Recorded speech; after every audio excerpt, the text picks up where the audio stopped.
Valaquackers, Valaquackers, Valaquackers, Satnam Namaste to all my truth seekers out there. All right, what are we enjoying in this moment?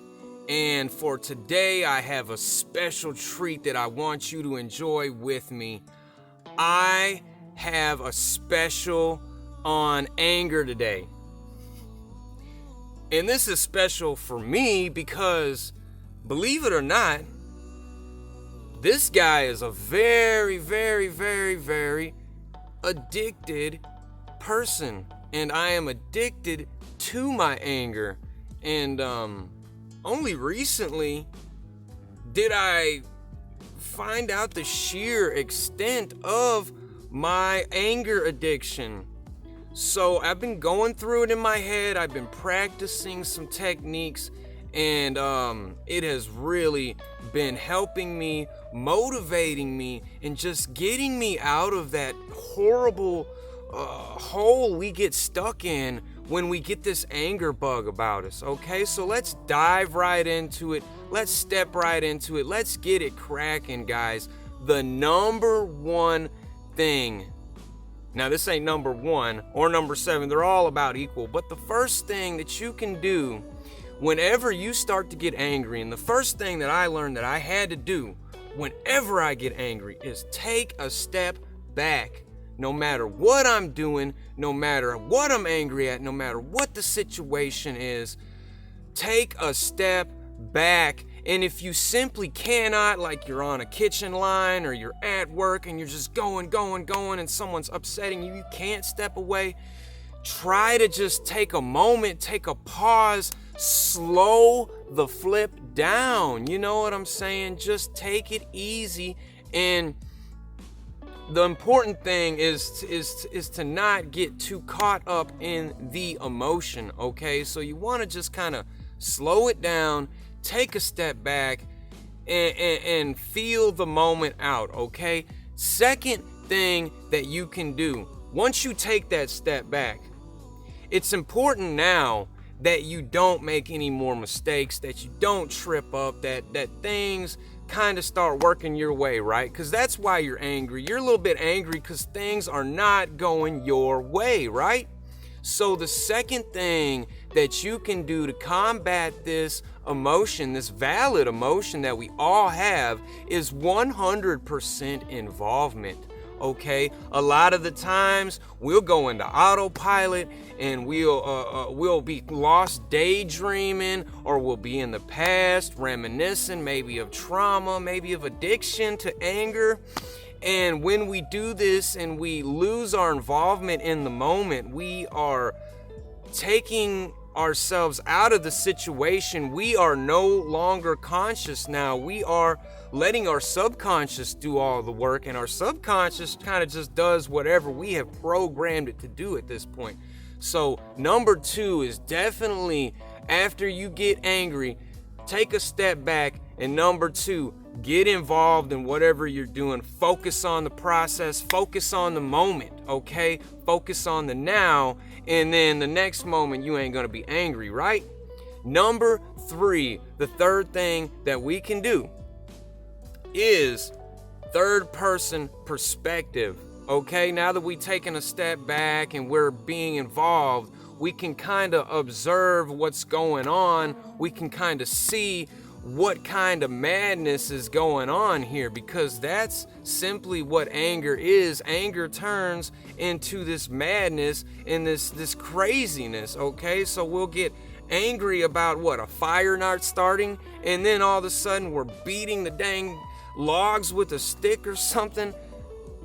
I'm talking about myself here, of course, but that is the kind of mode of thinking that we get into. So take a third person perspective, jump out of your shoes, jump into somebody else's shoes, and kind of look at the person you are and what the action you're doing, and what kind of scene you're creating, and what kind of programming you're creating with yourself. Okay, number 4 is shake it up. Get ridiculous, guys. A lot of the times we're taking things too serious. We think we're the most important thing in the world. I'm talking about myself here. And that's simply not the truth. If you fall down, someone will be there to take your place, okay? So you need to realize that you're being ridiculous already. You need to get seriously ridiculous and just loosen on up. And I'm telling you, once you do that, it's a form of improv. It's a form of just taking your brain and shifting gears, okay? When you try to be too serious, you're ridiculous anyway. So be ridiculous and see that that is going to really help you get over that anger issue. Number 5, and this is what really just, I had to just do this one. I am a bad introvert, and I'm bad about keeping things to myself. So number 5 is ask for help. I know it's hard to ask for help. I know it's demeaning. I know it's embarrassing. I know you're not supposed to be and having anger problems, especially if you're like some sage guy who's living out in the woods and making inspirational videos and your love life. Then why are you so angry? Find out by asking. Ask for help and they will let you know. That's what I had to do. I had to ask outside sources. I had to reach out finally. It took a lot of courage. It took a lot of strength in me, but I reached out, and you know what I found out? Somebody made these suggestions to me and I said, nah, that's not why I'm angry. I'm not angry like that. Wait a second. Maybe I am angry because of that. So always try to ask for help. Number 6, keep an open mind. Okay, a lot of the times we'll run into a wall, and I'm bad about this. I'm terrible about this. I run into a wall and I just want to butt it out of the way. I just want to hit it. That's not how it goes, guys. When we hit a wall, flop around it. Hit a wall, jump over it. Do something graceful, but don't keep butting your head into the same situation.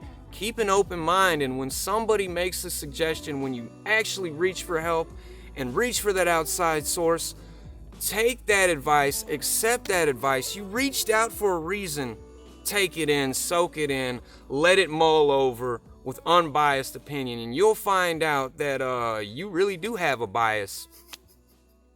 We all do, and that's okay, because that leads us to the 7th thing that we can do is accept our emotions, okay? For the longest time, I beat myself up because I had an anger issue. I beat myself up because I had depression. I beat myself up because I was sad, and I beat myself up because I was pitiful, and I stopped being a little punk. And look, guys, stop being so hard on yourself. Accept that you're a human being and that you have been programmed for years by outside sources to think a certain way and do a certain way. You're not perfect. You never will be. It's great that you're shooting for perfection, and it really is awesome, but don't let that become an imperfection, and don't let that trip your anger. A lot of the times, I know I'm terrible about this, I'll get angry, and then I'll get angry because I got angry. And this is because I can't accept my anger.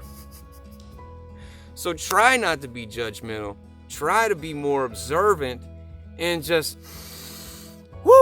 breathe in that good ass life. Breathe in that wonderful, wonderful prana, guys. And it's going to help you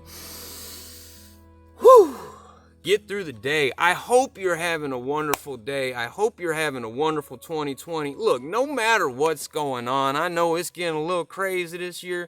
It's getting a little hairy this year. There are some things that are going to happen this year, and you need to realize that everything is going to be all right. We are doomed to succeed. Purge your perspective.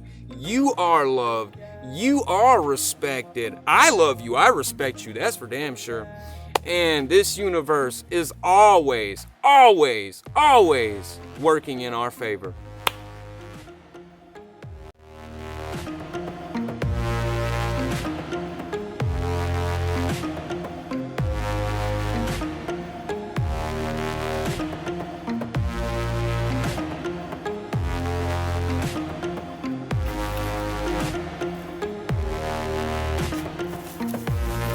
What you do that there for there, dingy?